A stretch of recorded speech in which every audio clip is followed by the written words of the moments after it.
doing exposures and not performing a compulsion, like felt like I would die. Yeah. Like it felt, I was like, what do you mean? Like I have to do it.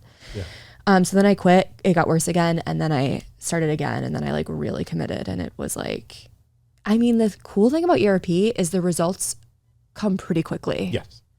Yeah. I say it like if you go to piano lessons and you only play during the piano lesson, you don't get much better at playing the piano, right? Right. But I love your openness about that story too, because that happens to people. They do stick a toe in the water and like, you know, there's got to be the right motivation to be able to do it as well too, and a good match with a therapist and all sorts of things. So yes, lots of things come into play when you finally are at that point where you're ready to do the really, really tough things and do ERP. So for those who might not be familiar, can you describe what exposure and response prevention therapy was like for you? Yes. So we kind of sort of took an inventory.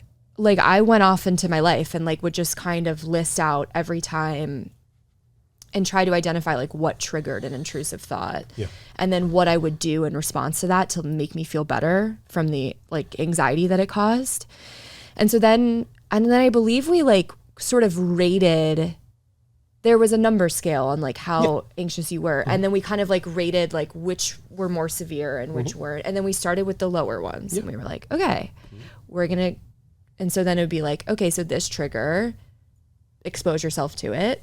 And then let's try not to do the compulsions and see how that goes. And and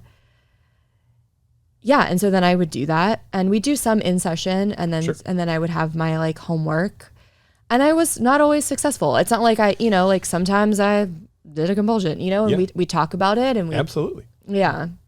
You know, progress is not every day you're better. Yeah. Right? I mean, the trend is there. I'm always happy, but I let everyone know you might have a rough day tomorrow. Yeah, right. And let's not beat ourselves up. Although telling somebody who has OCD not to beat themselves up over something is, I know probably. Yeah. Did that work, by the way? Don't beat yourself up over anything. Yeah. That can be very difficult, right? Yeah. Yeah. Yeah. But you just, but the sessions were that's the other thing is they kind of feel like if I did have a bad day or a bad week, I started off at 2 sessions a week. So, you know, they are a very grounding check-in and they kind of remind you, like, they just help to remind you, this is what OCD is. Like, it's real and we're taking these steps. You know, it just like, it's almost to remind you that you're not a monster. You're not doing something wrong. You're not failing. It's not, you know, OCD also love to tell you like, you don't actually have OCD. You're just a bad person, you know, remind you like stuff like that. It's just, they're like great, like check-ins and help you kind of like recommit to the work too. So it's.